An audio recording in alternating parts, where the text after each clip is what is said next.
ධර්ම පණිවිඩය ගෙන එන හෝරාව ආරම්භ කිරීමට අවසරයි.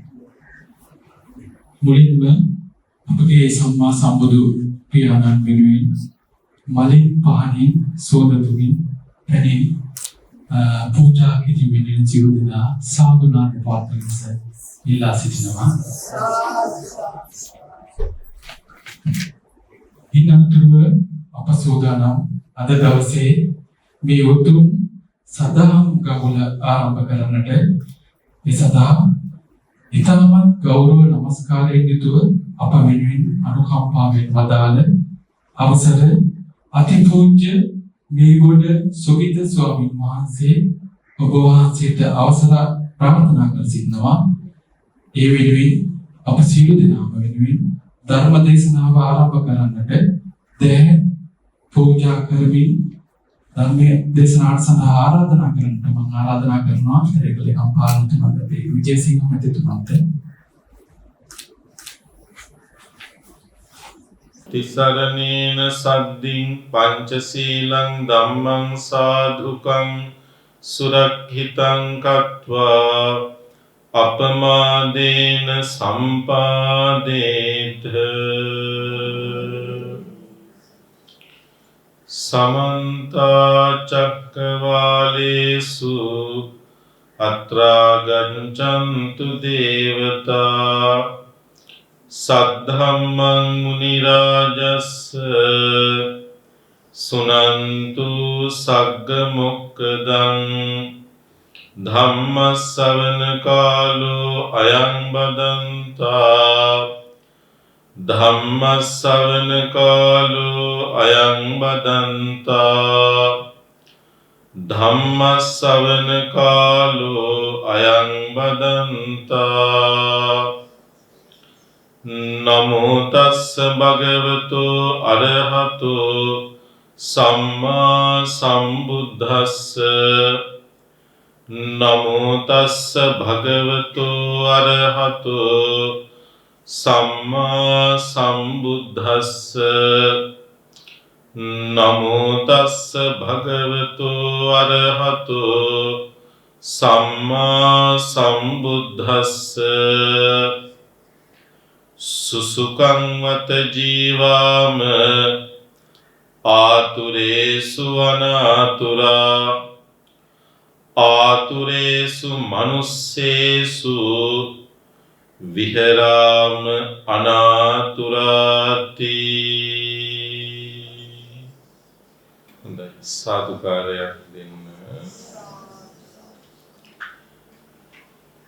අධිකරණ අමාත්‍යාංශයේ ලේකම් අපේ කල්යාණ මිත්‍ර ජනාධිපති නීතිඥ අයිෂා ජිනසේන මෙලෙවිය ඇතුළු අධිකරණ අමාත්‍යාංශයේ අතිරේක ලේකම්වරු සියලුම නිලධාරී මහත්ම මහත්මීන් ඇතුළු සමස්ත කාර්ය මණ්ඩලයේ පින්වත්නි පින්වතියනි, අද විශේෂ දවසක්.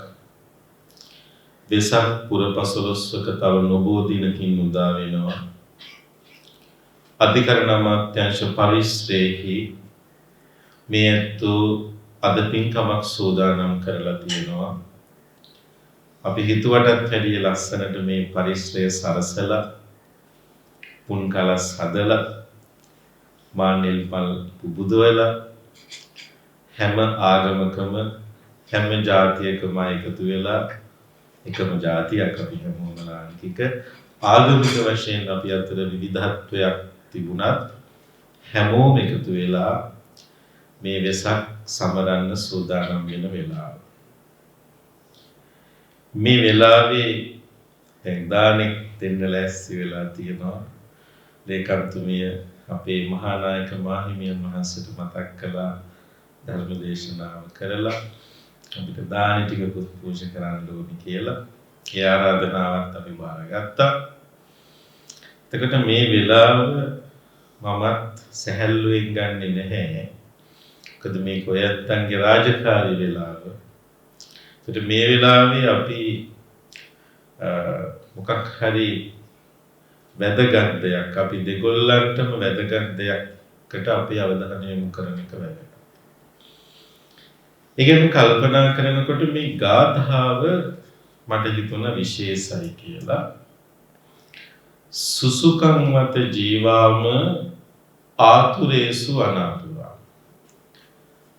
ආතුරේසු මනුස්සේසු විහරාම අනාතුරා.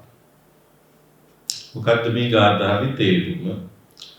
මේ ගාථාව ඇතුළත් වන්නේ ධම්මපදයේ සුඛ වර්ගයට. මේ ගාථාවේ සරල අදහස තමයි අපි බොහෝම සුවසේ වාසය කරනවා කියන අදහස. කවුද මේ කියන්නේ? භික්ෂුන් වහන්සේලා. බුදුරජාණන් වහන්සේ තමයි මේ ප්‍රකාශය කරන්නේ. භික්ෂුන් වහන්සේලා ගැන තමයි මේ කියන්නේ. කියන්නේ කාටද? රෝහිණී ගඟේ ජලය බෙදා ගන්න සටන් වැදුණු ගඟ දෑලවල ඉන්න ශාක්‍ය කෝලිය වංශිකයින්ට. කියන්නේ රෝහිණී ගඟේ ජලය බෙදා ගන්න බැරුව සටන් වැදුණු පිරිසට ඇවිල්ලා බුදුරජාණන් වහන්සේ වදාරනවා, උඹලා වතුරට සටන් කළාට උඹලට මනුෂ්‍ය ජීවිතවලට වැඩිය වතුර ලොකු වුණාට අපි ඒ වගේ සටනින් තොරව සුවසේ වාසය කරනවා කියන එක තමයි වදාරන්නේ. මේ ප්‍රකාශය ඔයත්තන්ට වගේම අපිටත් අතිශයින් අදාළයි කියලා මා හිතනවා. මම ගොඩාක් ගැඹුරු අභිධර්මයකට යන්නේ නැතුව සරල තැනින් අපි පටන් ගත්තොත්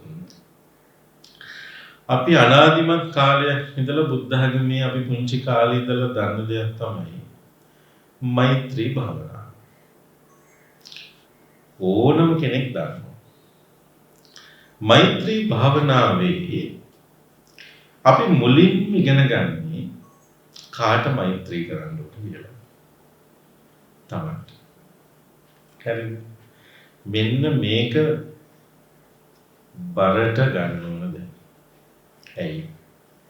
අපි හරි දක්ෂයි අනිත් අයව සුවපත් කරන්න, අනිත් අය හදන්න, අනිත් අය වෙනුවෙන් වැඩ කරන්න. හැබැයි ඉස්සෙල්ලා සුවපත් වෙලා ඉන්න ඕනේ කවරෙක්ද? තමයි. හරිද? ඒක බණ කියන මටත් එහෙමයි. හරි. අපිත් අනුශාසනා කරනවා, දේශනා කරනවා, බණ කියනවා. හැබැයි ඒ ඔක්කොම කරන්න අපි සුවපත් වෙලා ඉන්නවා. ඊළඟ ප්‍රශ්නේ තමයි ඇයි අපි සුවපත් වෙන්න ඕනේ? සුවපත් වෙන්න අපිට ලෙඩක් තියෙන්නේ බෑ. ඒ කියන්නේ අපි ලෙඩුද? කොහොමද ලෙඩ වෙලා ඉන්නේ? කොහොමද අපි ලෙඩ වෙලා ඉන්නේ? මේ ගාථාව බැලුවා මේක පේනවා. සුසුකං මත ජීවා. කෙලස් වලින් ලෙඩව ජීවත් වෙන මිනිස්සු මැද ආතුරේසු අනාතුරා. මේ ලෝකේ ගොඩාක් අය ආතුරයි. ආතුර කියන වචනේ තේරුම තමයි ලෙඩ වෙලා කියන්නේ. ආතුර කියන්නේ ලෙඩ වෙලා. බුදුරජාණන් වහන්සේ වදාරනවා කෙලස් වලින් ආතුර වෙච්ච මිනිස්සු මැද්දේ අපි අනාතුරව වාසය කරනවා. අපි ලෙඩ නොවි වාසය. ආතුරේසු මනුස්සේසු. ආතුර වූවන් මැද, ආතුර වූ මිනිසුන් මැද විහරාම අනාතුරා. අපි අනාතුරව ජීවත් වෙනවා. හරි. එතකොට බුදුහාමුදුරුවන්ට එහෙම කියන්න පුළුවන්කම තිබුණාට අපිට එහෙම කියන්න බැහැ. අපි හැමෝටම අඩු වැඩි වශයෙන් ලෙඩ තියෙනවා. මොන ලෙඩ? කායික ලෙඩ ගැන නෙමෙයි මේ කතාව. එහෙම ඒවත් තියෙනවා, ඒක වෙනයි. අපි හැමෝම මානසිකව අඩු වැඩි වශයෙන් ලෙඩ වෙලා ඉන්නවා. හරි. ඒකේ එක මට්ටමකදී තමයි වෛද්‍ය විද්‍යාත්මකව ඔය මානසික රෝග කියලා කියන්නේ. මම කියන්නේ වෛද්‍ය විද්‍යාත්මකව මානසික රෝග කියන එක නෙමෙයි. අපි හැමෝගෙම හිත අඩු වැඩි වශයෙන් තුවාල වෙලා තියෙනවා. පිළිගන්නවද නැද්ද? පිළිගන්න. අපි කවුරුවත් රෝසමල් අතුරුපු පාරවල් වල මේ ජීවිත ගමන ඇවිල්ලා නේ.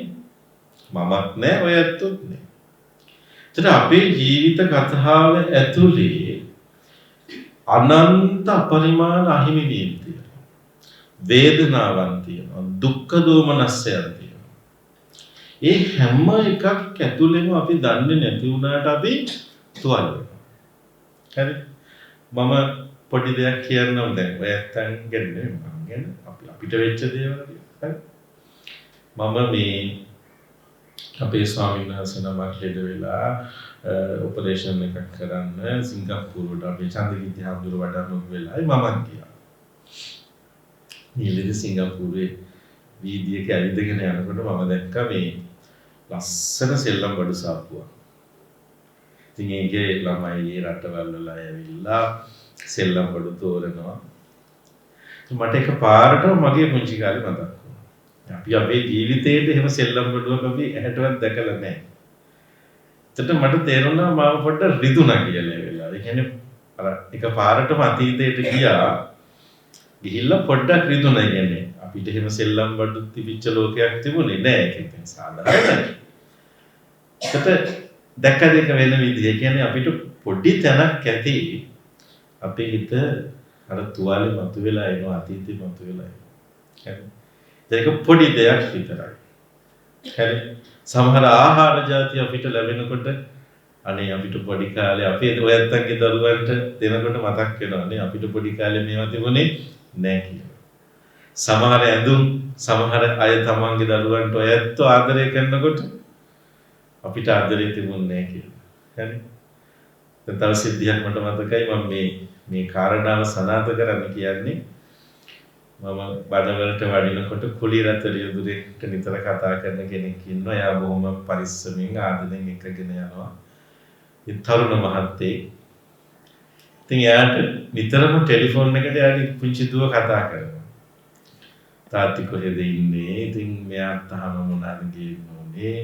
ඊට ඉතින් විස්තර කතා කරනකොට මට කිව්වා දැන් එයාගේ මුදල් එයා ඉතුරු කරලා මාස 3කට 4කට සැරයක් එයාගේ දරුවෝ දෙන්නයි බිරිඳයි එකගෙන කොහේ හරි කොළඹින් පිට හෝටලයකට එකගෙන යනවා. එයාගේ අරමුණ තමයි අවුරුද්දක් දෙකක් තුනක් වැඩ කළා පිට රටකට පොඩි දවස් කිහිපයකට හරි එකගෙන යනවා. ඉතින් මිනිස්සුගේ ආස දේවල් නේ. මං ඇහුවා මේ ඔයාගේ පුංචි කාලේ ඔයාට ඒවා හම්බෙලා තියෙනවා. හරිද? ඔයාගේ දරුවන්ට ආදරය කරන විදිහට ඔයාගේ පුංචි කාලේ ඔයාට ආදරය හම්බෙලා තියෙනවා. එයා hina වෙලා කියපු දේ තමයි හම්දුරනේ මගේ තාත්තා හොඳටම බොන එක තමයි කරේ. බීලමයි මෙන්නේ. අම්මා මේ අපිව ජීවත් කරවන්න ඕන හින්දා රට ගියා. මගේ අක්කා තමයි අපේ පවුලේ අනිත් ඔක්කොටම අම්මා ගියාට පස්සේ හැමදාම එයා දන්නේ සෝයා මීටුයි පරිප්පුයි බතුයි හදන්න විතරයි. ඉතින් අපි හැමදාම අම්මා නැති අවුරුදු ගානම ඒක තමයි කෑවේ. තාත්තා කොච්චරද කියනවා නම් මාව ශිෂ්‍යත්ව විභාගයට එක්කන් ගියේ ශිෂ්‍යත්වයට පහවදා ගිහුවා ඉස්කෝලේ. ඒ ශිෂ්‍යත්වයට කියලා හිතාගෙන ශිෂ්‍යත්වයට පහවදා තමයි එක්කන් ගිහලා තියෙන්නේ විභාගයට. ඒතකොට ඉස්කෝලේ ගිහලා ශිෂ්‍යත්වයේ තිබිලා ඉවරයි. අපේ තාත්තා මං ගැන බැලුවේ. ඒ වුණාට මට ඒ ගැන කිසි දුකක් නැහැ. මං තාත්තව අන්තිම කාලේ පුළුවන් විදිහට බලාගත්තා. අම්මා තාම ඉන්නවා අම්මවත් බලා ගන්නවා. මං එදා හිතාගත්තා මම කවදාවත් බොන්නේ නැහැ. බොන්නේ නැත්තේ මම බොන්න අකමැති කමක්වත් මගේ යාළුවෝ බොන්නේ නැති හින්දාවත් සීලයක් අත්දිසා නෙමෙයි. මගේ තාත්තා නිසා මම විඳපු දේවල් මම නිසා මගේ දරුවෙකුට විඳින්න දෙන්නේ නැහැ. මට නොලැබිච්ච හැමදේම මගේ දරුවන්ට දෙනවා. එතකොට පළවෙනි දේ තමයි අපි හැමෝමගෙම ළඟ අඩු වැඩි වශයෙන් තුවාල වෙච්ච තැන් තියෙනවා. අහිමි වීම තියෙනවා. අපිට ආදරය අහිමි වෙලා වෙන්න පුළුවන්. ප්‍රේමය අහිමි වෙලා වෙන්න පුළුවන්. අපි කැමති මිනිස් සම්බන්ධතා අපිට නැති වෙලා වෙන්න පුළුවන්. එහෙම දුක කතා අපි හැමෝගෙම ජීවිත ගමනේ තියෙනවා. අපිට මාතෘ ස්නේහය වෙන්න පුළුවන්, පීතෘ ස්නේහය වෙන්න පුළුවන්, ස්වාමි භාර්යා සම්බන්ධතාව වෙන්න පුළුවන්, තරුණ වයසේ ප්‍රේමය හිමිවීම වෙන්න පුළුවන්, ලෙඩ රෝග වෙන්න පුළුවන්, ආර්ථික දුෂ්කරතා වෙන්න පුළුවන්, ආහාරමය වශයෙන් වෙන්න පුළුවන්, ඇඳුම් පැළඳුම් වෙන්න පුළුවන්. නොයෙක් විදිහ දේවල් අපි ආස හැමදේම අපිට හම්බෙලා නැහැ. එතකොට අපි තුවාල වෙනවා. හරි? ඊළඟ වගකීම තමයි මේ තුවාලය අපි සුවපත් කරගත්තේ නැත්තම් මොකද වෙන්නේ? අපි වැඩිහිටියෙක් වෙන්නේ තුවාල සහිත මිනිසෙක් හැටියට. හරිද? ඒක එළියට වෙන්නේ නැහැ. එයා වැඩිහිටියෙක් වෙනවා, එයා ඉගෙන ගන්නවා, එයා සමාජයේ තනතුරු දරනවා. හරි? එයා වෛද්‍යවරයෙක් වෙන්න පුළුවන්, නීතිඥයෙක් වෙන්න පුළුවන්, ගණකාධිකාරීවරයෙක් වෙන්න පුළුවන්, විද්‍යාඥයෙක් වෙන්න පුළුවන්, භික්ෂුවක් වෙන්න පුළුවන්, නැත්නම් ෆාදර් කෙනෙක් වෙන්න පුළුවන්, රියදුරෙක් වෙන්න පුළුවන්. හැබැයි එයා වැඩිහිටියෙක් වන්නේ තුවාලයක් සහිතව. එතකොට මොකද වෙන්නේ? එයා අනිත් අයව තුවාල කරන්න තියෙන සම්භාවිතාවය වැඩි. හරි? එයා තුවාලේ සනීප කරගෙන නැහැ, එයා සුවපත් වෙලා නැහැ. එතකොට එයාගේ අතින් වෙන්න පුළුවන් දේ තමයි එයාට අහිමි වීමේ තුවාලය අනිත් අයට තුවාල කරන තැනට එනවා. අද අපි එක අත්දැකීමින් ඉන්නවා සමස්තය ඇතුලේ. හරි? සමස්තය ඇතුලේ. ඒක අපිට පේන්නේ නැහැ, හැබැයි අපි හිතන්නේ නැහැ. වාහනයක පාරේ යනකොට සමහර වෙලාවට මෙහෙම පොඩ්ඩක් ඉස්සර කරලා මොකක් හරි දෙයක් වෙන්න පුළුවන්. ඒ කරන කෙනත් වැරදි, ඒකට දක්වන ප්‍රතිචාරයක් කරනවා. නරක වචන කියලා, කෑ ගහලා එච්චර හරියක් කරන්න ඕන ප්‍රශ්නයක් නෙමෙයි. ඇයි එහෙම ප්‍රතිචාරයක් එන්නේ අපි? අපි ඉන්නේ ප්‍රශ්නයක. අපි ඉන්නේ තුවාලේ. අපි ගොඩාක් දෙනා බලන්නේ එළියට පේන ප්‍රශ්නේ කොටස විතරයි. එයා මට බැන්නා. එයා මට ගැහුවා. එයා මට හින්ට් එකක් පාස් කළා. එයා මට මෙහෙම කතා කළා. කියලා අපිට එළියට පේන කොටා විතරයි අපිට පේන්නේ. හැබැයි ඒ එළියට පේන එක ඇතුලේ ලොකු හේතුවක් තියෙන්න පුළුවන්. හරිද? ඒක අපිට තේරෙන්නේ. දරුවෝ සම්බන්ධයෙන් කාරණාවේදී දැන් අපේ දහම් පාසල් වල වැඩ කරනකොට අපිට සමහර දරුවෝ හම්බෙනවා, ගුරුතුමා ගුරුතුමිය ඇවිල්ලා අපිට පැමිණිලි කරනවා, ඒ දරුවත් එක්ක වැඩ කරන්න බෑ. කෑ ගහනවා, බඩු කුඩු කරනවා, ළමයින්ට පැන්සලෙන් අනිනවා, නරක වචන කියනවා, තුවාල කරනවා.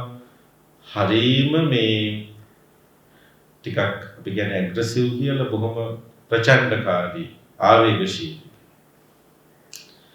හොයාගෙන දැන් ගොඩාක් වෙලාවට ওই චෝදනාව ගෙනාවු ගමම්ම ගුරුවරු බලන්නේ මේ දරුවව අනිත් දරුවෝ මට්ටමේම කියලා බලලා අනිත් ළමයින්ට පුළුවන් නම් මෙහෙම ඉන්න, ඇයි මෙයාට මෙහෙම ඉන්න බැරි කියලා අරයට තරුවටු කරන එක තමයි වෙන්නේ. ලිම්ම වෙන්නේ ඒක. අපි ඊටාම ආදරෙන් ඒගොල්ලන්ගෙන් කියන දේ තමයි එහෙම ප්‍රශ්නයක් දිහා බලන්න එපා. අනිත් අයට සමාන්තරව මේ කෙනෙක්ම ඉන්න බෑ. ප්‍රශ්නය හැම කෙනාටම අනන්‍යයි. Tamanට අදාළ ආවේනික අනන්‍ය හේතුවක් තියෙන ප්‍රශ්නයක. බුදුහාමුදුරුවෝගේ ක්‍රමේ තමයි ප්‍රශ්නේ දිහා නෙමෙයි බලන්න ඕනේ. මොකද්ද? ප්‍රශ්නෙට හේතුව දිහා. අපි චතුරාර්ය සත්‍ය පට්ට යනකම් පාඩම් කරපු රටකනේ අපි ඉන්නේ. අපි දහම් පාසල් ගිහිල්ලා චතුරාර්ය සත්‍ය කියලා, දුක්ඛ සත්‍ය කියලා, නේද? දුකට හේතුව කියලා. දුකට හේතුව කිය පාඩම් කරලා අපි බලන්නේ දුක දිහා මිසක හේතුව දිහා නෙමෙයි. අපි ප්‍රශ්නේ දිහා බලනවා, හේතුව බලන්න දන්නේ.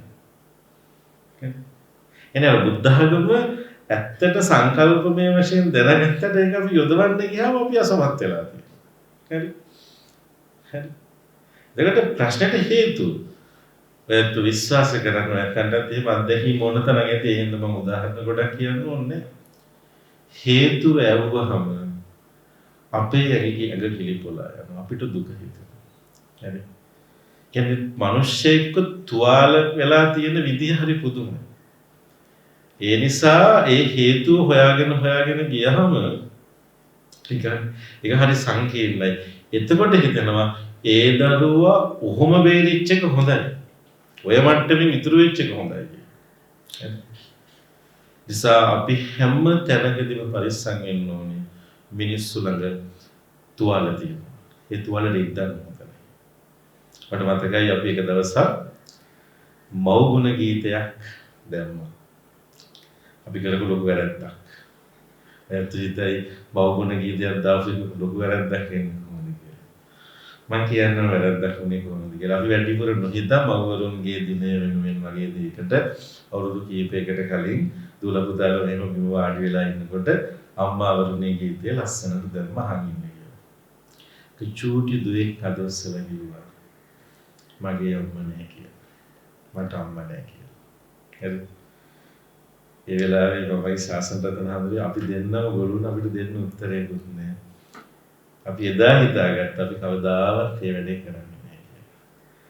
හරි. අපි ජනප්‍රිය තීරණ ගන්න ලේසි. මව්වරුන්ගේ ගීතය මොකද්ද වෙන්නේ මේ කොච්චර ලස්සනයිද? අදිම හොඳයි. හැබැයි අර දුවට කොච්චර රිදෙන්නේ නැත්තේ විනාඩි දෙක තුනක්.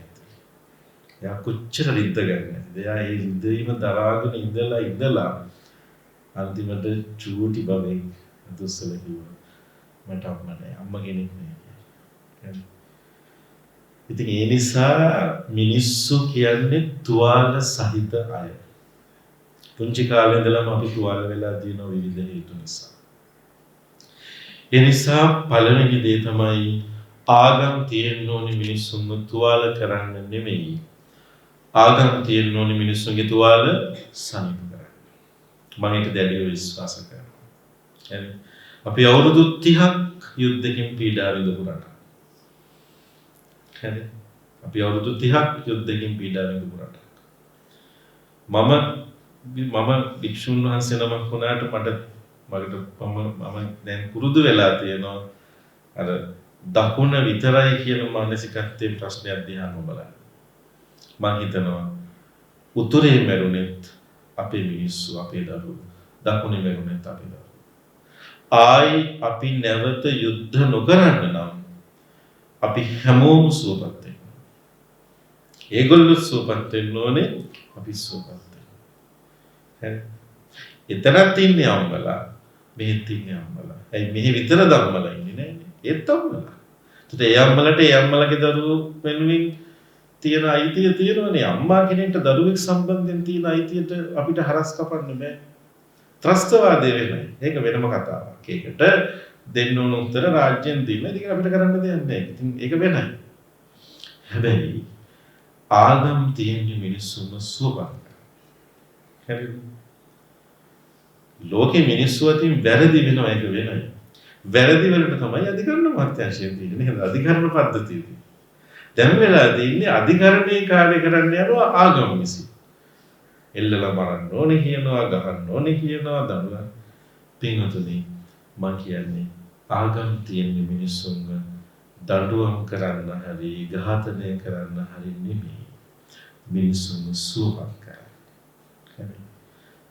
කොතනින්ද අපි පටන් ගන්නේ? අපි අනිකාව සුවපත් කරන්න කලින් පළවෙනියටම සුවපත් වෙන්න ඕනේ තමයි. හරි. ඉස්සෙල්ලම තමන් තේරුම් ගන්න ඕනේ තමන් තුළ තුවාලයක් තියෙනවා අඩු වැඩි වශයෙන් කියලා. ඒක බාර ගන්න පුළුවන් වෙනවා. හරි. ඒ නිසා මම ඊටාම අනතිමානීව කියනවා මා තුලත් තුවාල තියෙනවා. රහත් වෙනකන් අපි හැමෝගෙම ළඟ තුවාල තියෙනවා. අපි හැමෝම කෙලෙස් වලින් ආතුරයි. ඔයත් ළඟත් අඩු වැඩි වශයෙන් තුවාල තියෙනවා. පුළුවන් තරම් අපි අපිව සුවපත් කරගන්න පටන් ගන්නවා. කියන්නේ නැත්තම් හැමදාම අපි S2 පියාගෙන මම නිදුක් වෙම්මා නිරෝගී වෙම්මා සුවපත් වෙම්මා කියනවා විතරයි. මම නිදුක් වෙලත් නැහැ නිරෝගී වෙලත් නැහැ සුවපත් වෙලත් නැහැ. හරි හැම වෙලේම රත් වෙලා තමයි ඉන්නේ. හරි. ඒ නිසා ඇත්තටම මෛත්‍රී භාවනාවේ පළවෙනි වචන 3 අපිට ප්‍රායෝගිකව කරන්න පුළුවන් නම් ඒකම අපි බුද්ධ ධර්මයට කරන ලොකු සාධාරණයි. හරි. සෙල්ල තමයි සුවපත් වෙන්නේ. තමන් සුවපත් වෙන්න මොකද්ද කරන්නේ? තමන්ට කරුණාවන්ත වෙන්න, තමන්ට ගරු කරන්න, තමන්ට ආදරය කරන්න, තමන්ව බාර ගන්න, තමන්ගේ අඩුපාඩු හරි දුර්වලකමක් හරි අහිමිවීමක් හරි බාර ගන්න.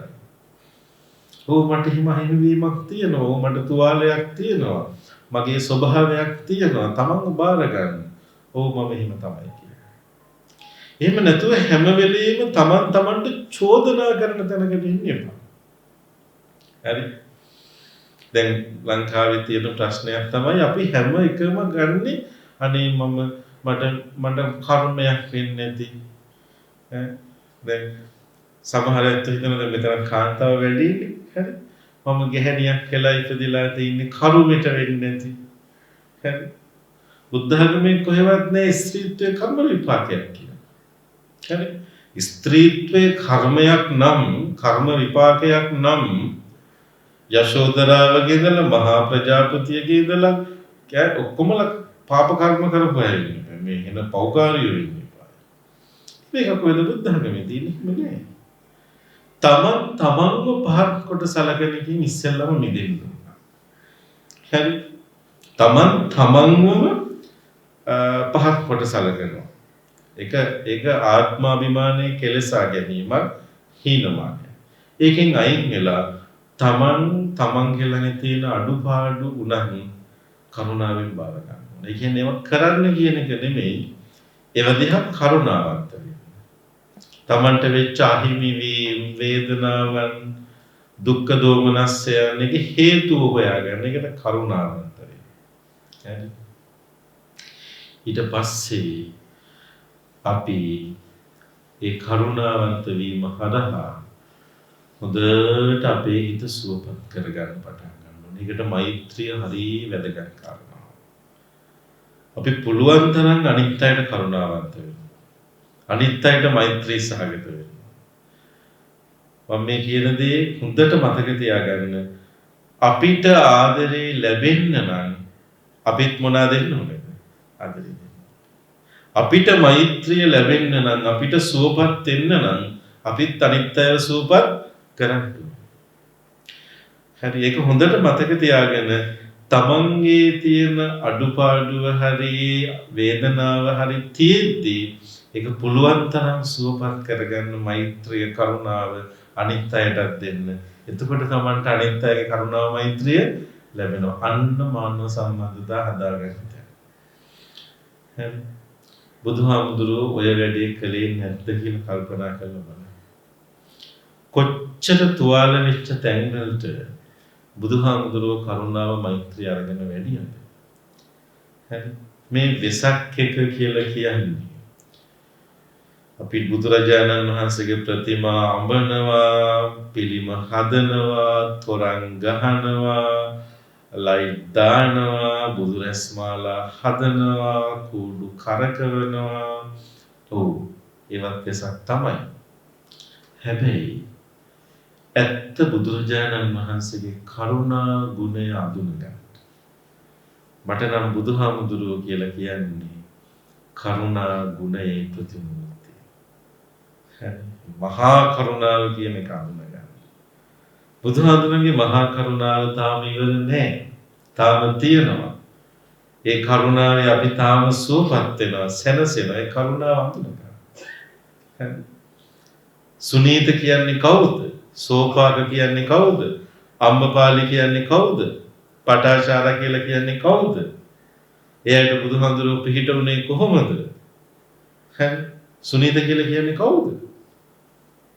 අසුචි ඇදපු සුනීත. එය අසුචි ඇදෙන සුනීත. ඉන්දියාවේ ප්‍රධාන කුල 4ට අමතරව පංචම කුලයක් තිබුණා. වේන නේසාද රතකාර පුක්කුස චණ්ඩාල කියලා. චණ්ඩාල කියන්නේ සැඩොල්. හරි. ලංකාවේ කුල ක්‍රමයේ හැදලා තියෙන්නේ වෘත්තීමේ විදිහකටනේ ඉස්සර තිබිච්ච එක. ඒක ඉන්දියාවේ තිබුණෙත් ඔය වෘත්තීමේ විදිහට තමයි. ඒකට සැඩොල් කුලයට අයිති වෘත්තිය මොකක් කියලාද හිතන්නේ? අසුචි අදින එක.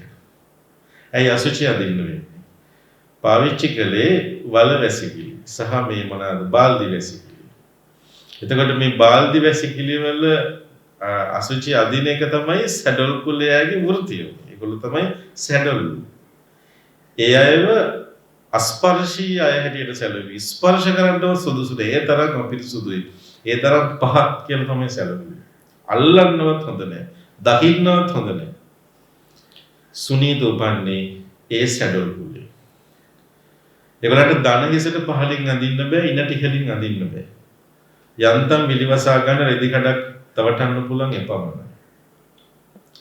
සුනීත චූටි සුනීත අවුරුදු 7 ඉඳලා අර නාකි බමුණන්ගේ ගඳ ගහන අසුචි කඳ කරේ තියන්න පුරුදු වුණා. සුනීත අසුචි ඇදගෙන යනකොට තමයි බුදුහාමුදුරුවෝ හම්බෙන්නේ. සුනීතට මේ ශ්‍රමණයන් වහන්සේගේ දර්ශනය දරා ගන්න බෑ. රන්වන් පාටින් බැබලෙමින් එන බුදුරජාණන් වහන්සේ ශාක්‍ය කුලේ බුදුහාමුදුරුවෝ සුනීත කානුවට වයින්නවා. කානුවට බැහැලා මී පැටියෙක් වගේ ගුලි වෙලා යනවා. බුදුහාමුදුරුවෝ සුනීතගේ ළඟට වැඩලා චූටි අතින් අල්ලගෙන අහනවා මහාන වෙන්න කැමති නැද්ද කියලා. සුනීත තේර ගාථා කියවලා බලන්න. කියන්නේ මං කියන එක සාක්කිය ගන්න මූලාශ්‍ර හොයන්න ඕන නම් ගෙදර යන්න ඕනේ. අද ඔෆිස් එකේ මේසෙට ගිහිල්ලා ටෙලිෆෝන් එක අරගෙන සර්ච් කරලා බලන්න අපදාන පාළි වල තේර ගාථාවල සුනීත තේර ගාථා සිංහලෙන්. ඒක තියෙනවා මාව හැමෝම පිළිකුල් කරා. හැමෝම මං ළඟ දුගඳයි කිව්වා. මං උපන්නේම දුගී කුලයක, පහත් කුලයක, පිළිකුල් කරන කුලයක. ඒත් බුදුහාමුදුරුවෝ මාව අතින් අල්ලගෙන ජේතවනාරාමයට එකගෙන ගියා. එන්න යන්න කියලා අතින් අල්ලගෙන ජේතවනාරාමයට එකගෙන ගිහිල්ලා මහාන වෙන්න කැමතිද කියලා. අපි වගේ අය කවුද මහාන කරන්නේ? බුදුහාමුදුරුවෝ මාව මහාන කරා. සුනීත අවුරුදු 7 මේ බුද්ධ ශාසනය අරහත්ත්වයට සාක්ෂාත් කරනවා. සෝපාක කියලා කියන්නේ අම්මයි තාත්තයි දෙන්නම නැති සෝපාක. බාප්පා කුණු වෙච්ච මිනිහක ගිහිල්ලා ගැට ගහලා ආපු සෝපාක. හීතලේ මිනි කුණු ගඳේ අඬ වෙවුල අඬද්දී බුදුහාමුදුරුවෝ ගිහිල්ලා සෝපාක වරගෙන. සෝපාක තේර ගාථාව කියවලා බලන්න.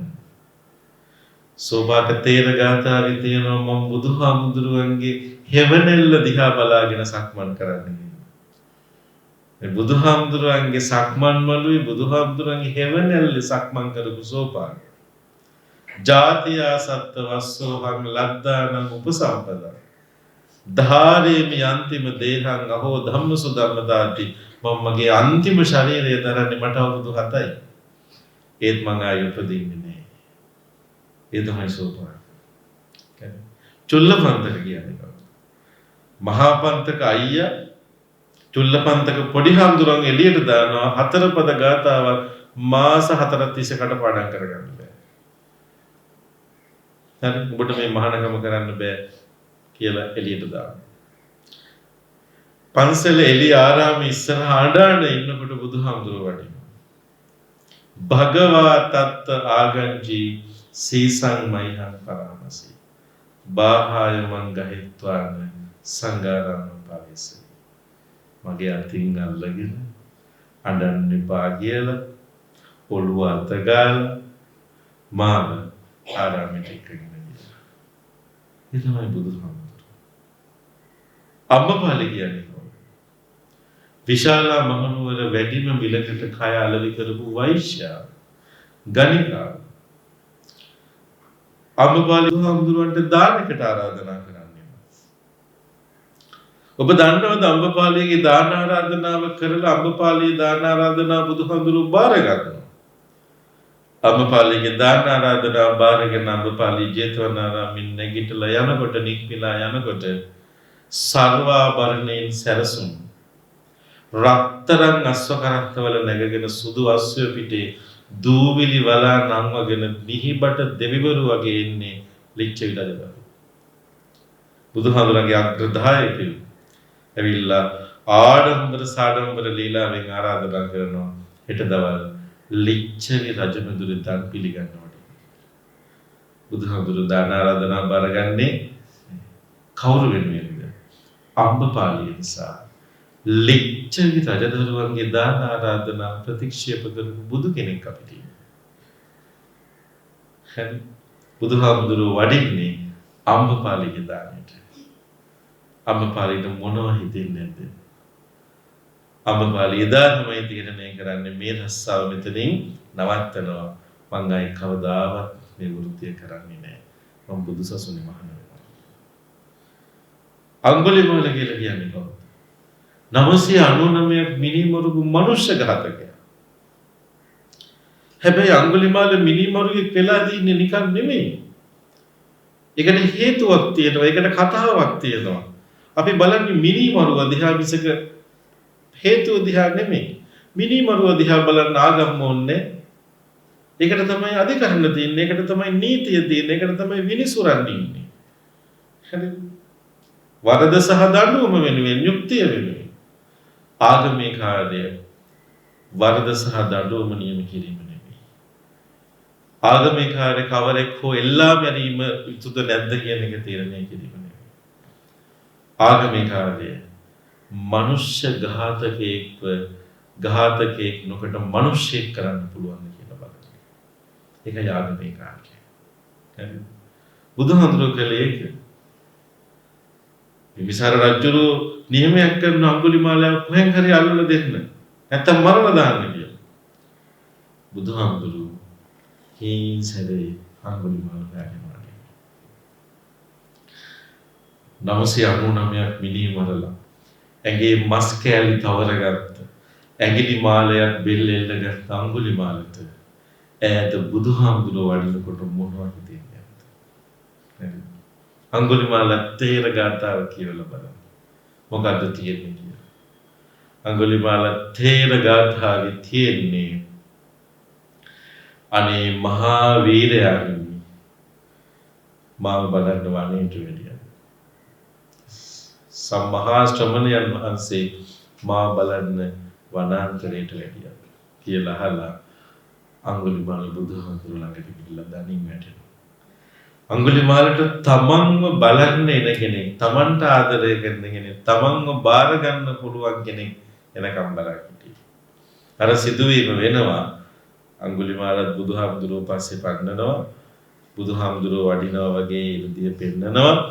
හති වැටිලා අන්තිමට නැවතියන් මහන කියලා කිව්වම බුදුහාමුදුරුවෝ උත්තර දෙනවා මම නම් සංසාරේ නැවතිලායි. ඔබ තමයි නැවතිලා. මොකද්ද මේකේ තේරුම කියලා අඟුලිමාල අහනවා. බුදුහාමුදුරුවෝ කියනවා මම සත්තු මරන්නේ, මම මනුෂ්‍ය ඝාතන කරන්නේ, මම පව් කරන්නේ. ඒ නිසා මං ආයි උපදින්නේ නැහැ. උඹ තමයි උපදින්නේ. උඹ තාම මේක නතර කරලා. එතකොට අඟුලිමාලට තේරෙනවා මේ වෙන කවුරුවත් නෙමෙයි. මේ තමයි සිද්ධාර්ථයන් වහන්සේ, බෝධිසත්වයන් වහන්සේ, බුදු පියාණන් වහන්සේ. ඒ වෙලාවේ තමයි ගිහිල්ලා කියන්නේ මම බලන්න දායි. මට බණ කියන්න දායි. අර බුත්සරණ කියන්නේ දනිමි හැදින්නිමි ස්වාමීනි. සුද්ධෝදන මහරජුණන්ගේ පුතුණුවන් වහන්සේද කියලා. ඒ සංවාදය ඇති වෙන්නේ. අන්තිමට අව්‍යායද විමින් කියලා අඟුලිමාල මහාන වෙනවා. ඒ අඟුලිමාලගේ තුවාලේ ඒත් සනීප වෙන්නේ නෑ. තුවාලේ බුදුහාමුදුරු සනීප කරන්නේ කොතනද? අඟුලිමාල හාමුදුරු පිණ්ඩපාතේ වඩිනවා. දන්නව මේ සිද්ධිය නේ? තාම පිණ්ඩපාතේ වඩිනවා. තාම රහත් වෙලා නෑ.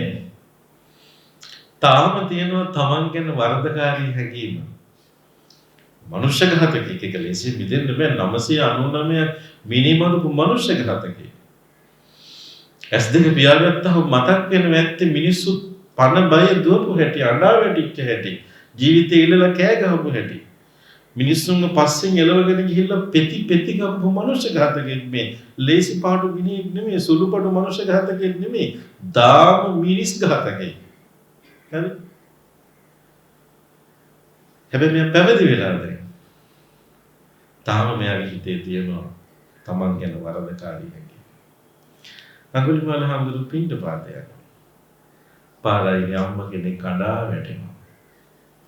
ගිල බැලුවහම විලි වේදනාවෙන් ප්‍රසූති වේදනාවෙන් අඬන්නේ. අඟුලිමාල හඳුරු බුදුහාඳුරට ඇවිල්ලා කියනවා මෙහෙම සිද්ධියක් මොකද්ද කරන්න පුළුවන්? බුදුහාඳුරු කිව්වා සත්‍යක්‍රියාවක් ගිහින් කරන්න. මොකද්ද සත්‍යක්‍රියාව? යතෝහම් භගිනි අරියාය ජාතියෝ ජාතානා විජානාමි සංචිච්ඡපාණං ජීවිතා වූරූපේතා තේන සච්චේන සොත්තිතේ හෝතු සොත්තිගම්බස්ස. ගිල සත්‍යක්‍රියා කරන්න භගිනි නංගී යතෝහම් මම අරියාය ජාතියෝ ජාතා ආර්ය ජාතිය උපන්න දවසේ ඉඳලා සංචිච්ඡපාණං ජීවිතා වූරූපේතා චූටි සතෙක්ගේ ජීවිතේට හානි කරලා නැහැ. ඒ සත්‍ය බලයෙන් ඔබට යහපත් මේ වචනයක් තියෙනවා. මොකද්ද වචනේ? අරියාය ජාතියෝ ජාතා. ආර්ය ජාතිය උපන්න දවසේ ඉඳලා ඒ කියන්නේ මහාන වෙච්ච දවසේ. ඒ කියන්නේ මම මහණුනාට පස්සේ කාගේ ජීවිතේට හානියක් කළා නැහැ. පොඩි ව්‍යාතිරේකයක් තියෙනවා. මට පොඩි නිදහසක් තියෙනවා. මම වෙනස් වෙලා මං ආයි ඉපදිලා මම දැන් ඉස්සෙල්ලා හිටපු අඟුලිමාල නෙමෙයි. සත්‍යක්‍රියා කරනවා. ඒ සත්‍යක්‍රියාවේ විදිහටම සිද්ධ වුණා. අනේ අඟුලිමාල හඳුරන්න කොච්චර සතුටින්ද නැද්ද? එදා ඉඳලා S2 පියාගත්තාම මතක් වෙන්නේ මිනිස්සු මිනිමරුවගේ අටි නෙමෙයි. අර අම්මා අර දරුවව බිහි කරපු හැටි, අර දරුවා කිරිසුව දෙන්න අඬපු හැටි, ඒ අම්මගේ මූණේ හිනාව මතුවෙච්ච හැටි මතක් වෙනවා ඉතින්. එදා ඉඳලා තමයි අඟුලිමාල ඇත්තටම සුවපත් වෙන්නේ. අහිංසකල අඟුලිමාලලා වෙනවා. අඟුලිමාලලා රහත් වෙනවා. එහෙම තමයි ලෝකේ යන්නේ. මේ කොහෙවත් හිටපු අහිංසකල අන්තිමට ඊටාම බරපතල මනුෂ්‍ය ඝාතකයෝ වෙලා තියෙනවා. ඒ මනුෂ්‍ය ඝාතකයෝ ඊට පස්සේ සුවපත් කරගත්තොත් සුවපත් වෙනවා. ඔය හැම එකක් ඇතුළෙම තියෙන කතාවලින් පටාචාරාව ගත්තා. හරි. තමන්ගේ ස්වාමියා හිමි වෙනවා. දරු දෙන්න තමන්ගේ ප්‍රේම මේ මහා සිටු කාන්තාව ඇය පෙම් කරන්නේ තමන්ගේ මේ නිවස වැඩ කරපු දර කපන්නෙකුට. හැබැයි ප්‍රේමයෙන් හිමි කරගත්ත ස්වාමියා හිමි වෙනවා නේද? දරු දෙන්න හිමි වෙනවා. සහෝදර සහෝදරියා හිමි වෙනවා. අම්මා තාත්තා හිමි වෙනවා. අන්තිමට හිත මනස විකෘති වෙලා නිරුවතින් ජේතවනාරාමට ගිහින්. ඒ බුදුහාමුදුරු සූපත් කරනවා. ඒ වරහත්වය දක්වා ඔසවා තියන මාර්ගය පෙන්වනවා. හරි. උමතු ස්ත්‍රියකයි ලෝකයේ විසින් ගල් ගැසූ පටාචාරාව පිරිනිවන් පාන්නේ අරහත්ත්වයට හැටියට.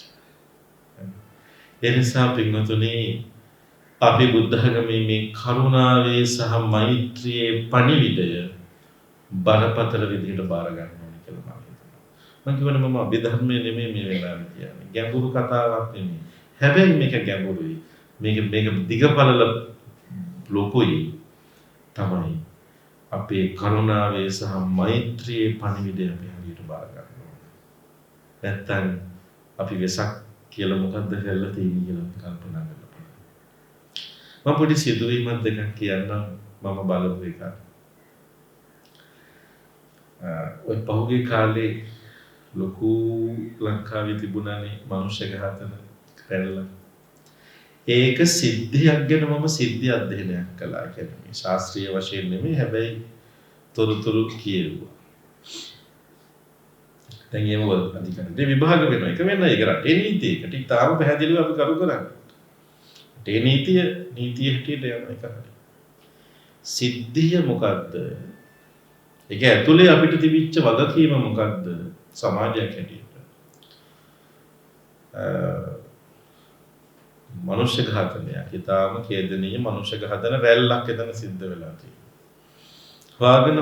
හොයාගෙන ගියහම මේ අවුරුදු 20 ගානක 30ක සම්පූර්ණ නොවිච්ච තරුණයෙක් තමයි මේකට වග කියන්න ඕනේ කියලා එළි වෙනවා. ඒ සිද්ධිය පිටිපස්සට ගියාම මොකක්ද තියෙන්නේ? එයාගේ තාත්තා මුදුරස්සා කරගෙන ජීවත් වෙච්ච කෙනෙක් අම්මයි පුතාලා දෙන්නයි තාත්තයි.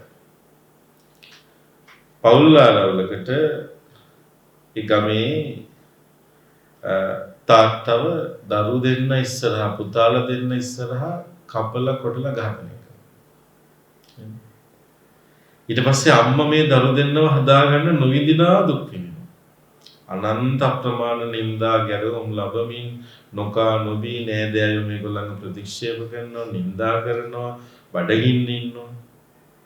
දැන් හිතන්න අර දරුවා පිරිමි දරුවෙක් බඩගින්නේ අනිත් අය එළවද්දි හිංසා කරද්දි අපහාස කරද්දි නිന്ദා කරද්දි මගේ තාත්තා හිටියනම් කියලා කීපාරක් හිතෙන්නේ නැද්ද? මගේ තාත්තා මං ඉස්සරහා ඝාතනය වුණා කියන එක කීපාරක් මතක් වෙනවා. මේ දරුවා තීරණය කරනවා අවුරුදු 20ක් විතර වෙනකොට මට මගේ ළමා කාලේ අහිමි කරපු කිසි කෙනෙක්ව මම ඉතුරු කරන්නේ නැහැ. ඔන්න මිනිස්සේ ඝාතකයෙක් කෙනෙක්. හරි. දැන් මේ ඝාතකයා සම්බන්ධයෙන් නීතිය ක්‍රියාත්මක වෙනවා. ඒක වෙන්න ඕනේ දෙයක් අපිට කරන්න දෙයක් නැහැ.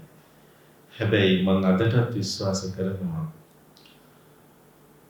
ඒ ඝාතකයා දඬුවම් ලැබපු දවසක වුණත් අපිට තියෙන්න ඕන පුනරුත්ථාපනය ගැන අපි හිතන්න ඕන. අපි බලන්න ඕනේ ඝාතකයාව ඝාතකෙක් හැටියටම තියෙන එක නෙමෙයි. අපි ඝාතකයාව මිනිස්සෙක් කරගන්නේ කොහොමද? සුවපත් කරගන්නේ. අපිට පුළුවන් වුණා නම් මේ ඝාතකයා ඝාතකෙක් වෙන්න කලින් යාව හොයාගන්න. ඒ ගමේ එක මිනිස්සෙක් හිටියනම් බුද්ධ ධර්මයේ කරුණාව මෛත්‍රිය තේරුම් ගත්තා. ඒ පවුලේ එක නෑදෑයෙක් හිටියනම් බුද්ධ ධර්මයේ තියෙන කරුණාව මෛත්‍රිය හරියට තේරුම් ගත්තා. හරි පුතේ ඔබේ තාත්තව මරුවට ඔබ කවවත් මරන්න එපා මං ඔබව බලා ගන්නම් ඔබ හොඳට ඉගෙන ගනින් මං ඔබත් එක්ක ඉන්නම් කියලා කියනවා. හරි. නමුත් ඒක උනේ නෑ. අන්තිමට උනේ මනුෂ්‍ය ඝාතකෙක් බීවිච්ච. මං අහලා තියෙනවා මං හරියට දන්නේ නෑ නිවැරදි කිරීම වලට යටත් ලංකාවේ ත්‍රස්තවාදී ක්‍රියා ඇතුළේ ඒ ත්‍රස්ත නායකයෙක් හිටියලු කුඩා කාලේ දක්ෂ චිත්‍ර ශිල්පී චිත්‍ර අඳින්න. ඒ ගමේ ඒ පාසලේ මේ චිත්‍ර ශිල්පියාව ජීවත් කරවන්න පුළුවන් කෙනෙක් හිටියනම් අපිට තුවක්කුව අතට ගත්ත ත්‍රස්තනායකයෙක් වෙනුවට හම්බෙන්නේ ඉතාම සුන්දර චිත්‍ර ශිල්පියෙක්. නමුත් අපිට කොහෙද හරි වැරදුනා. අපිට බැරි වුණා මිනිස්සෙක් ඝාතකයෙක් වෙන එක නවත්ත ගන්න. මතක තියාගන්න මිනිස්සෙක් උපදිනකොට ඝාතකයෙක් වෙන්නේ නෙමෙයි. කිසිම මිනිස්සෙක් උපදිනකොට ඝාතකයෙක් නෙමෙයි. කිසිම මිනිස්සෙක් උපදිනකොට අපරාධකාරයෙක් නෙමෙයි. මිනිස්සෙක් උපදින්නේ මිනිස්සෙක් විදිහට.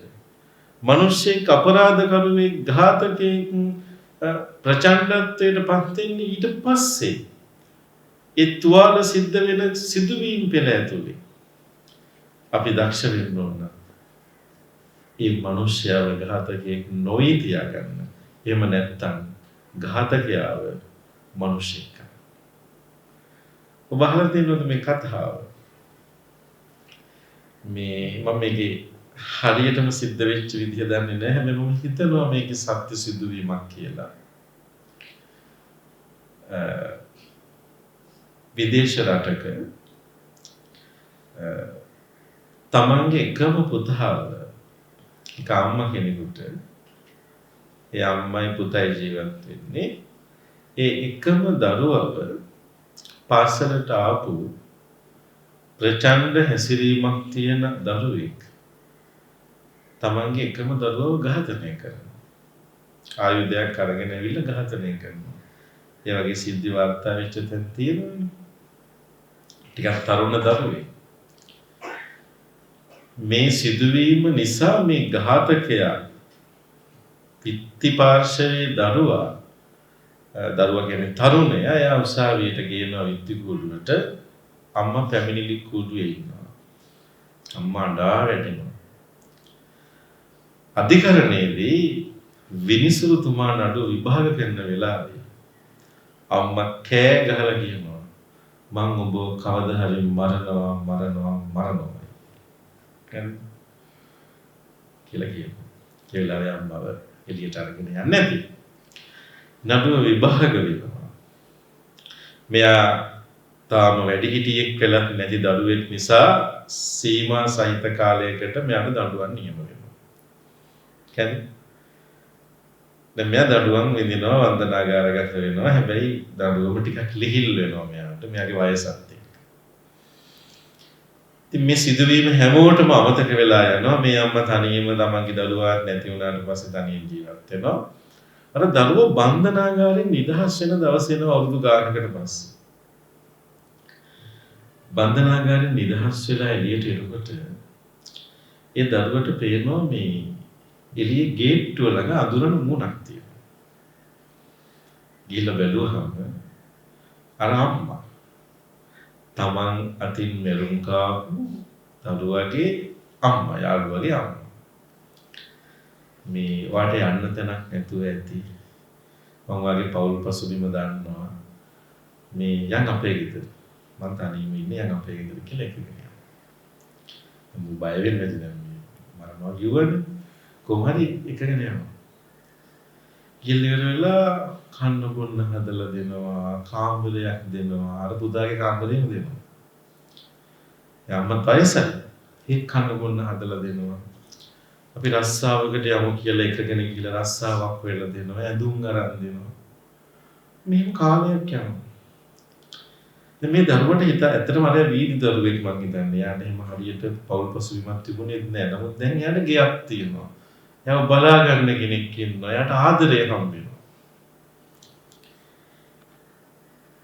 එයා දවසක් උදෑසනක මේ අම්මා ළඟට ගිහිල්ලා අම්මා බදාගෙන කියනවා. "වට මතකද? දවසක් අධිකරණයේදී කෑ ගහලා කිව්වා මා මරනවා කියලා. මෙන්න පිළිය තියෙනවා. මා මරන්න. ඔබ වගේ අම්මා කෙනෙක් අතින් මරුන් කන එක මම භාග්‍යයක් කොට සලකනවා." අම්මා hina වෙලා මොකද්ද කියන්නේ? "මං මරලා ඉවරයි. මම මගේ දරුවව මරපු ඝාතකයව මැරුවා. මට පුළුවන් වුණා මගේ කරුණාවට සහ මෛත්‍රියට ඔබේ ඝාතක චිත්තය වෙනස් කරන්න. මන් දන්නවා මට මගේ දරුවා හිමි වුණාට එයා ආයි කවදාවත් කිසිම මිනිහෙකුගේ ජීවිතයට හානි කරන්නේ නැහැ කියලා. මට කරන්න ඕනේ ඒකයි කියලා." එනිසා පින්වතුනි පළවෙනි දේ තමයි අපි සුවපත් වෙන්න ඕනේ. දෙවෙනි අපි අපේ සමීපතම ඉන්න සුවපත් කරන්නම වෙන්න ඕනේ. පැත්තන්ගේ පෞද්ගලික ජීවිතේ ස්වාමියා වෙන්න පුළුවන්, බිරිඳ වෙන්න පුළුවන්, දරුවෝ වෙන්න පුළුවන්. ඒ හැමෝම ඉන්නේ ප්‍රශ්නයක වෙන්න පුළුවන්. ස්වාමියා සමහර වෙලාවට ප්‍රශ්නයක ඉන්න වෙලාවක් වෙන්න පුළුවන්. දරුවෝ සමහර වෙලාවට ප්‍රශ්නයක ඉන්න වෙන්න පුළුවන්. ඒ හැම වෙලාවකම ඔබ සුවපත් වෙන්න අනිත් කෙනාව සුවපත් කරන්නේ. ආයතනය ඇතුලේ තුවාල තියෙන කෙනෙක් වෙන්න එපා. තුවාල සනීප කරගත්ත කෙනෙක්. බුද්ධ ධර්ම කියලා කියන්නේ බුද්ධ ධර්මයේ කරුණාව සහ මෛත්‍රිය කියලා කියන්නේ සුවපත් වීමේ පිළිවෙත. අපි කියන හීලින් ප්‍රොසෙස් එකක්. අභ්‍යන්තරයේ සුවපත් කරගන්න වැඩපිළිවෙලක් තමයි අපි යෝජනා කරගන්නේ. ඒක මතක තියාගන්න. මේ ආයතන පද්ධතිය ඇතුළේ වෙන්න පුළුවන් දේවල්. ඔබේ රැකියාව ඇතුලේ අපි කාට හරි කරුණාවෙන් කතා කරනවාද, ආදරෙන් කතා කරනවාද, hina වෙනවාද? ඒ හැම එකක් ඇතුළේම අපේ කරුණා මෛත්‍රිය තියෙනවා. අපි කොච්චර තමන්ගේ මමත්වය නඩත්තු කරනවද? මගේ තත්ත්වය නඩත්තු කර. ඒව ඇතුලේ තියෙන තුවාල. ඒව ඇතුලේ තියෙන පොඩි තුවාල. එහෙම තියෙනවනේ එක එක තුවාල කාටත් තියෙනවා. හාමුදුරන්ටත් තියෙනවා. ලොකු කුටු වලින් ආසයි, ලොකු නම් දා ගන්න ආසයි ඉස්සරහට. මම අපිට සමහර ටෙලිෆෝන් කරලා අහනවා හාමුදුරන්ගේ නම ලියන්න ඕනේ කොහොමද? ඉතින් නම කිව්වහම කියනවා නේ හාමුදුරනේ ඉස්සරහට එන කැලි මොනවද? එනේ මිනිස්සු හිතනවා මේ අපි එක එක්කෙනාට තියෙන ප්‍රශ්න. ඇත්තට විතරක් ගෝලේ පාස් කරනවනේ මේ අපි හැමෝගෙම ළඟ තියෙනවා ඊගෝ එකක්. තමන්ව නඩත්තු කරන්න ප්‍රශ්නයක්. අපි ඒක සුවපත් කරගන්න. ආයතන ව්‍යුහයන් තියෙන එක ඇත්ත. දුරාවලි තියෙන එක ඇත්ත. හැබැයි දුරාවලිය ඇතුලේ නඩත්තු වෙන්න ඕනේ මේ ආයතනයේ පරිපාලන ක්‍රියාවලිය මිසක මමත්වේ නෙමෙයි. මමයි ඉහළ මමයි ලොකු කියන එක නෙමෙයි. අපි හැමෝම මිනිස්සු. අපි කොච්චර අනතිමානී වෙනවද? අපි කොච්චර කරුණාවන්ත වෙනවද? අපි කොච්චර අනිත් අය ගැන හිතනවද කියන එක ඇතුළත තමයි ගෞරවය ලැබෙන්නේ. ගෞරවය කියන්නේ බලෙන් ගන්න ඕන දෙයක් නෙමෙයි. ඇත්තෝ මාව බාරගත්තේ පාහෝදලා බෙර ගහලා ඉන්න වැඩ ගොඩක් කරනවා. හැබැයි එහෙම නොකලා කියලා කිසි ප්‍රශ්නයක් නැහැ. කරපු ඒකත් බාරගත්තා. හැබැයි නොකලත් ඒක ප්‍රශ්නෙකුත් නෑ. ගෞරවය කියන්නේ ඔයත් ලබා දෙන දෙයක් මිසක බාහිරින් ලැබෙන දෙයක් මිසක අපි ආරෝපණය කරගන්න ඕන දෙයක් නෙමෙයි. ඒ නිසා අපි සාමාන්‍යයෙන් කරුණාව සහ මෛත්‍රිය පුරුදු කරන්න ඕනේ. අපි හැමෝටම භූමිකා තියෙනවා. මම භික්ෂුවක්. ඔයත් අතර ඉන්නවා ලේකම්වරු ඉන්නවා. නීති නිලධාරීන් ඉන්න පුළුවන් කාර්යාල කාර්ය සහායකයෝ ගණකාධිකාරීවරු ඊට පස්සේදී නොඑක් විදිහේ නිල කාර්ය මේ ලිපිකරුවන් නොඑක් විදිහේ ඇත්තෝ ඉන්නවා. මේව තමයි භූමිකා. අපි කියන්නේ රෝල්ස් කියලා අපිට තියෙන වෘත්තීය භූමිකා. හැබැයි ඒක ඇතුලේ අපිට වෙනම එකක් තියෙනවා. තමන් කියලා ජීවිතයක් තියෙනවා. ඒ තමන්ව සූපත් කරගන්න. භූමිකාව අපේ ජීවිතේම නෙමෙයි. භූමිකාව කියන්නේ මේ වෙලාවේ කරන ටික විතරයි. ඒ භූමිකාව ඇතුලේ මිනිස්සෙක් ඉන්නවා. ඒ මිනිස්සයව නිවන්නේ, මිනිස්සයව සූපත් කරන්නේ, මිනිස්සය තුවාල වෙලා ඉන්නේ. ඒ වෛද්‍යවරයෙක් ඇතුලේ තුවාල වෙච්ච මිනිස්සෙක් හිටියොත් මොකක් වෙයිද? හරි. අර ජංජාලයක්නේ. වෛද්‍යවරයෙක් ඉන්නවා. වෛද්‍යවරයාගේ ඇතුලේ තුවාල වෙච්ච මිනිස්සෙක් හිටියොත් ඒ වෛද්‍යවරයා කරන්නේ මිනිසුන්ව තවත් අය තුවාල කරන එක. නීතිඥයෙක් ඉන්නවා. නීතිඥයෙක් ඇතුලේ තුවාල වෙච්ච මිනිස්සෙක් ඉන්නවා. ප්‍රශ්නයක්. අම්මා කියන්නේ භූමිකාවක්, තාත්තා කියන්නේ භූමිකාවක්. ඒවා රෝල්ස්, භූමිකා. ඒ භූමිකාව ඇතුලේ ඉන්න මිනිස්සු සුවපත් වෙලා ඉන්නෝනේ. අම්මා කියන භූමිකාව ඇතුලේ අම්මා කියන භූමිකාව ගෞරවණීයයි. ඒක හරි. හැබැයි මේ භූමිකාව ඇතුලේ ඉන්න මිනිස්සු සුවපත් වෙලා නැත්තම් අම්මා කියන එක වැරදිට හිතෙනවා. වැරදි විදිහට පාවිච්චි වෙනවා. කරන්න දෙයක් නෑ. රියදුරුවා කියන්නේ භූමිකාවක්. තාත්තා කියන්නේ භූමිකාවක්. විදුහල්පති කියන්නේ භූමිකාවක්. විදුහල්පතිවරයා කියන්නේ පන්සලේ හාමුදුරුවෝ කියන්නේ භූමිකාවක්. විදුහල්පති කියන භූමිකාවෙන් ඇතුලේ ඉන්න මිනිස්සු සුවපත් වෙලා ඉන්නවා. හරි. ගුරුවරයෙක් කියන්නේ භූමිකාවක්. ඒ ගුරුවරයෙක් ගත්තොත් අපි හිතමු පුංචි කාලේ තුවාල වෙච්ච අතීතයක් තියෙන ගුරුවරයෙක් ඉන්නවා. ගහලා පීඩාවටපත් වෙච්ච පුංචි කාලේ අප්‍රමාණ පීඩාවකින් හැදිච්ච දරුවෙක් පස්සේ කාලේ ගුරුවරයෙක්. කියන්නේ දැන් මේ ගුරුවරයා කියන භූමිකාව ඇතුලේ එයා ඉන්නේ ඉගෙනගෙන එයාට හොඳ පේපර් ක්වොලිෆිකේෂන්ස් තියෙනවා. එයා වැඩෙක්. හැබැයි තුවාල වෙච්ච කෙනෙක්. එයාගේ ඇතුලේ තුවාලයක් තියෙනවා. මොකද්ද තුවාලේ? මම ගුටි කාලා හැදිච්ච කෙනෙක්. මාව ගහලා තමයි හැදුවේ. දැන් මොකද වෙන්නේ? එයා අනිත් අය තුවාල කරනවද නැද්ද? තුවාල කරන්න තියෙන සම්භාවිතාවය වැඩි. දරුවෙකුට ආදරෙන් දඬුවමක් දෙන එක අවවාද කරන එක වෙනයි. හැබැයි දරුවෙක් ගැන වෛරීව සචේතනිකව චේතනාන්විතවම වෛරී සහගතව කටයුතු කරන වෙලාවල් තියෙනවා. හැමෝම නෙමෙයි, තාම කලාතුරකින් වෙන දැන් තියෙනවා. ඒතර ඒ ගුරුවරයා කරලා තියෙන්නේ යාට මොන තරම් මේ සුදුසුකම් තිබුණත් තුවාල කරනවා.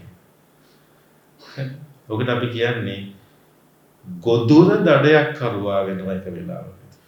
මම කියන එක තේරෙනවද? ඒ කියන්නේ අපිව එක වෙලාවක ගොදුරක් වෙනවා. අපි වින්දිතේ වෙනවා. වින්දිතයම පස්සේ කාලෙක වින්දක යවෙනවා. ගොදුර තමයි පස්සේ දඩයක් කරුවා වෙන්නේ. ගොදුර Tamanට එන පීඩනය එළියට දාන්නේ කොතනින්ද? හරි. මම මේකේ ගොදුරක් වුණා. මම පස්සේ කාලෙක මම දඩයක් කරුවේ කියලා මම මේක ගන්නවා. අපි කියන්නේ ඇරියස් එකක් තියාගන්න. يعني එහෙම නැති මිනිස්සෙක් වෙන්නේ. සූපත් වෙච්ච මිනිස්සෙක් වෙන්නේ. බුද්ධ ආගමේ කරුණාව සහ මෛත්‍රිය ප්‍රායෝගිකව පාවිච්චි කරා. මම මුචි කතාවක් කියලා බණ ඉවර කරා. මේ කතාව උපමා කතාවක්.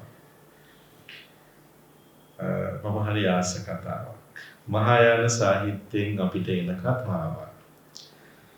මේ කතාවේ කතා නායකයා අසංග කියලා මහායාන ආචාර්යයන් වහන්සේ නමක්. උන්වහන්සේ භාවනානුයෝගී දාර්ශනිකයෙක්. සමහර විට ඇත්තෝ අහලා ඇති අසංඝාචාර්යයන් වහන්සේ අසංඝපාදයන් වහන්සේ කියලා ඉන්දියාවේ පහළ වෙච්ච දියුණු දාර්ශනිකයෙක් ඉන්නවා. මේ උන්වහන්සේගේ එක සිදුවීමක්.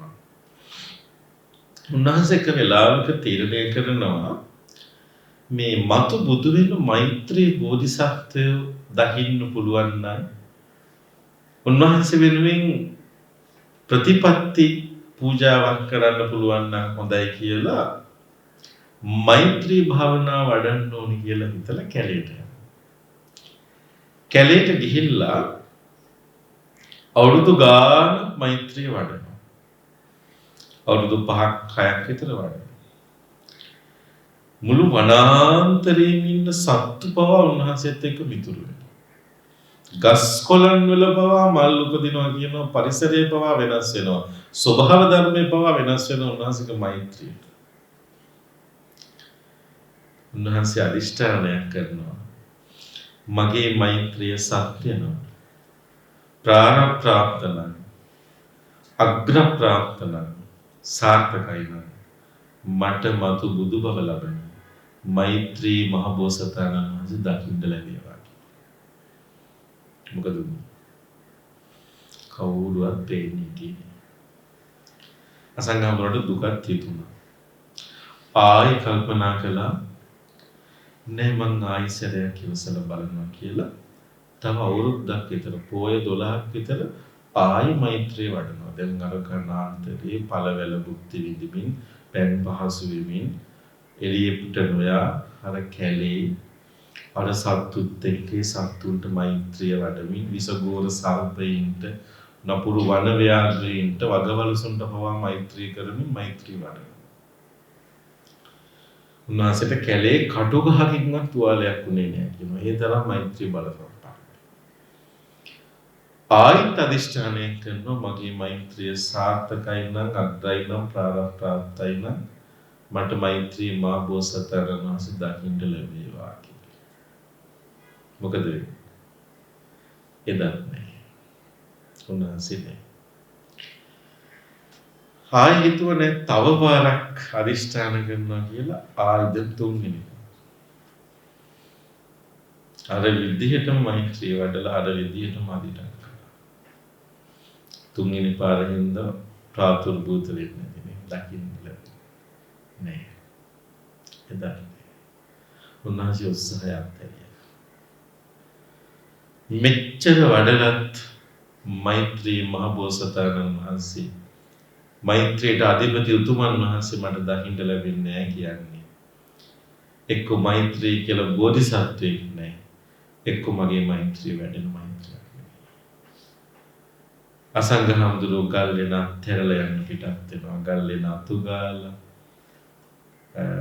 පැදුරු ආදිය නවල සිවුරු පාත්‍ර අරගෙන ඔක්කොම අරගෙන පිටත් වුණා. ගල්ලෙන මිදුලට බැහැලා ඈතට යනකොට ගල්තලාවේ කෙරවලේ ඉන්නවලු පැටව වදාළු බැල්ලියක්. අඬා වැටෙනවා. පැටවුන්ට කිරි දෙන්නෙත් නැතුව අඬනවා. බලනකොට පස්සගත තුවාලයක් ඇඟේ. තුවාලෙට පණුව දානවා. ඒ වේදනාව දරා ගන්න බැරුව අර බෙල්ල අඬා වැටෙනවා. කෑ ගහනවා අර සුනක අම්මා. පැටව හාවතේ මැරෙන්න වැටිලා ඉන්නවා. මොකද උන්ට කිරි දෙන්නේ. අසංගහන්තුරු ලං වෙලා බැලුව මොකද්ද කරන්න කියලා. තුවාලෙට අත තියන්නවත් දෙන්නේ. විලාප තියනවා මේ බැල්ලේ. අසංගහන්තුරු ගමම් මල්ලෙන් කරකැත්ත දෙලිපී අරගෙන ඇඟිල්ල තමන්ගේ ඇඟිල්ල පළලා උණු ලේ ටිකක් අරගෙන අර තුවාලේ ළඟට ඇල්ලුවලු ලේ සුවඳට සත්තු එළියට එන කියලා බලන්න. අර තුවාලේ ඇතුලේ ඉන්න සත්තු. එන්නේ. අසංගහන්තුරු කල්පනා කරා මේ කැලේ බෙහෙත් දාන්න කෙනෙක් නෑ, බෙහෙත් නෑ, පුළුන් නෑ. හැබැයි මේ බැල්ලියට වීතුවාලේ සනීප කරගන්න පුළුවන් ක්‍රමයක් තියෙනවා. එයාට සනීප කරගන්න පුළුවන් තැනක තිබුණා. නමුත් මේ තුවාලේ තියෙන තැන නිසා ඇයට තමන්ගේ තුවාලේ සනීප කරගන්න විදිහක් නැහැ. අසංගහන්තුරු අවුරුදු 7ක් විතර වඩපු මෛත්‍රී චිත්තය බලවත් කරගත්තා. දන බිම ඔබලා පාත්‍රේ ගමම් මල්ලයි පැත්තකින් තියලා දෙනෙක් පියාගෙන අදිෂ්ඨානයක් කරනවා. මම අවුරුදු 7ක් වඩපු මෛත්‍රිය මං ඒකාග්‍ර කළා.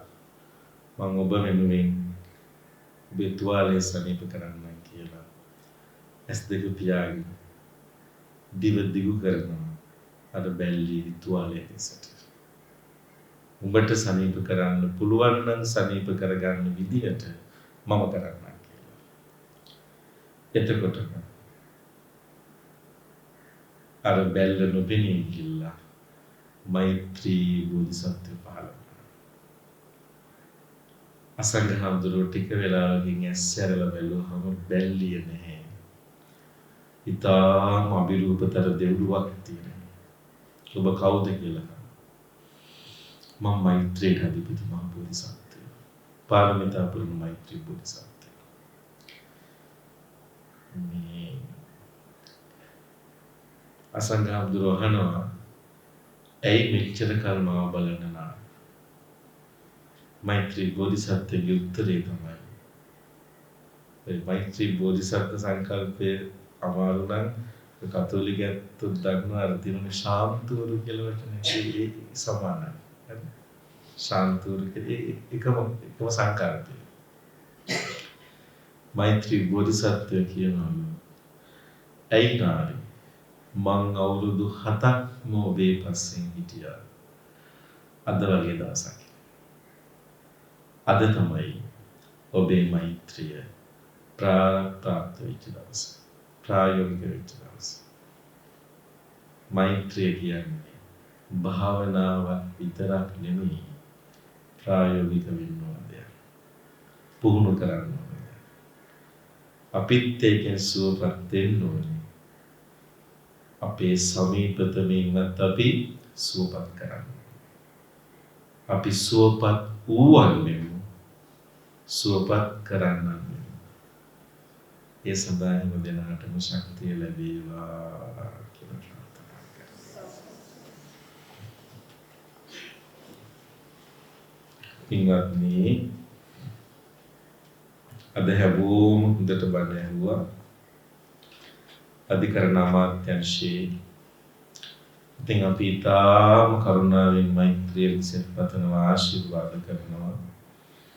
මේ රටේ නව ගමනක් ආරම්භලා තියෙන වෙලාවේ ඒ කටයුතු නියාමනය සඳහා අපේ ජනාධිපතිතුමන් ඒ වගේම අධිකරණ අමාත්‍යතුමන්ගේ මෙහෙයවීමෙන් අධිකරණ අමාත්‍යංශයේ කටයුතු ඉතාම මැනවින් සිදු වෙන වෙලාව අපේ රටේ අධිකරණ ශාස්ත්‍රය ඒ කටයුතු සඳහා කැපවෙමින් සිටින වෙලාවේ අපේ අමාත්‍යංශ ලේකම්තුමිය අපේ මහරගම සිරි වජිරඥාන ධර්මායතනයේ දහම් පාසලේ කීර්තිමත් ආදි ශිෂ්‍යාවිය අපේ අපවත් වදාළ මඩිහි මහානායක මාහිමියන් වහන්සේ, අම්පිටිය රාහුල ලොකු හාමුදුරුවෝ, ඒ වගේම ගංගොඩවිල සෝම ස්වාමීන් වහන්සේලාගේ ශිෂ්‍යාවක්.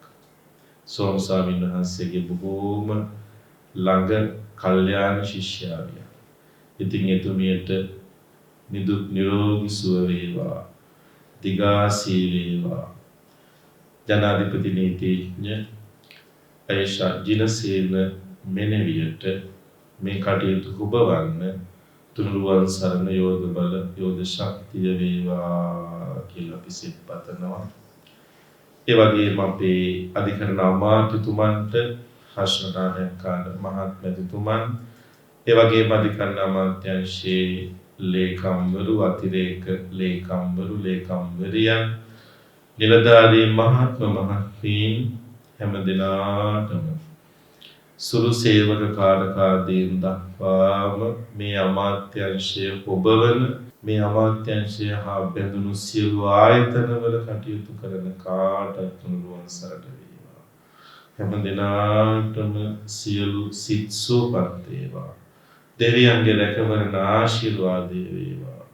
තුනුරුවන් සරණ වේවා. දෙවියෝ ඔබ අප හැම දිනාම රටත් දයත් සම්බුදු සසුනත් රකිත්වා.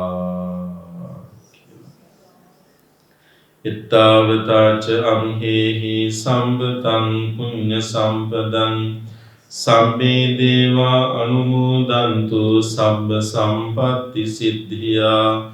ittavataච amhehi සම්පතං පුඤ්ඤ සම්පදං සම්මේ දේවා අනුමෝදන්තු සබ්බ සම්පත්ති සිද්ධියා.